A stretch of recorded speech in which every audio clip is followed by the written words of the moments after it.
program.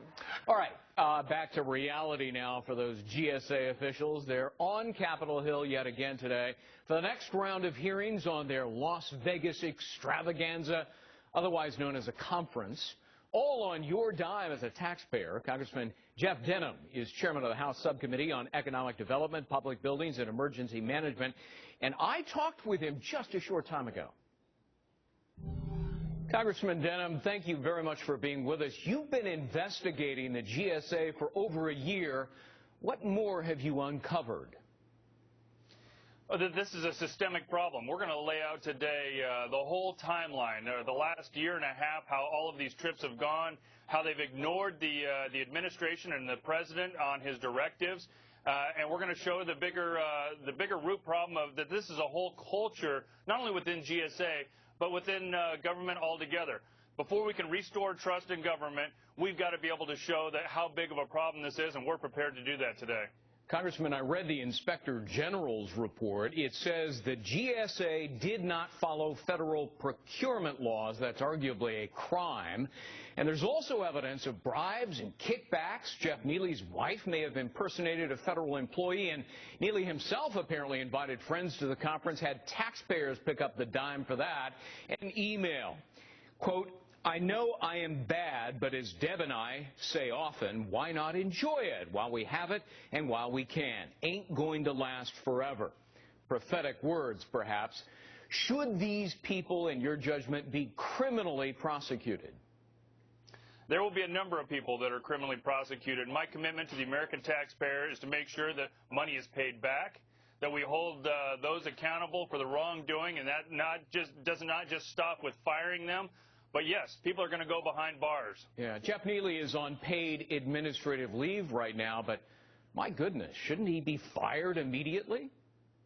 Absolutely, and that also goes to a bigger problem. The administration says that they've got to go through protocol and can't just fire somebody.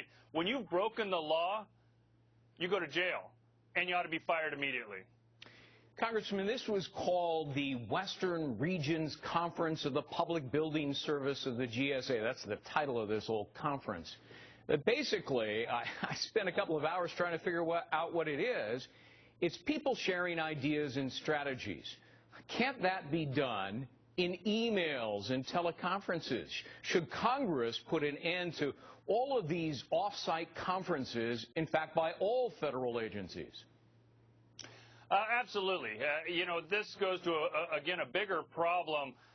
They're taking these lavish vacations on taxpayer dollars. They could certainly get together in a boardroom. Or this is the agency that holds all of the federal properties.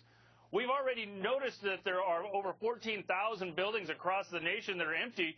Just like we hold our hearings in empty buildings, hold your conference in an empty building. Right. And in fact, there were 35 more off-site conferences and seminars that were planned by the GSA. They've now been canceled, but it kind of makes you wonder what other federal agencies are doing. Should us investigate perhaps all of these other federal agencies to see if they are equally abusive and allegedly corrupt? Absolutely. Every agency, and that's why we're going to lay this out the way we are today, to show that not only is there a timeline of many of these conferences over the last 2 years when we've seen that this is such an egregious problem.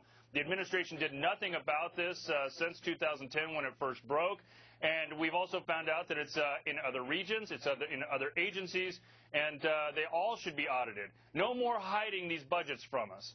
Yeah. Is this basically a pretty good example in your mind of government that's too big and as a consequence out of control? Absolutely. I mean, the president went on the air last night talking about needing to raise taxes. And, in my district, we've got double-digit unemployment, twice the national average. And, yeah, you can see that I'm frustrated. I'm outraged as the people in my district are. We've got to get trust back in government, and we've got to get rid of this waste in the process. Congressman Jeff Denham of California, good to see you. Thank you. Good to see you. Thanks, Greg.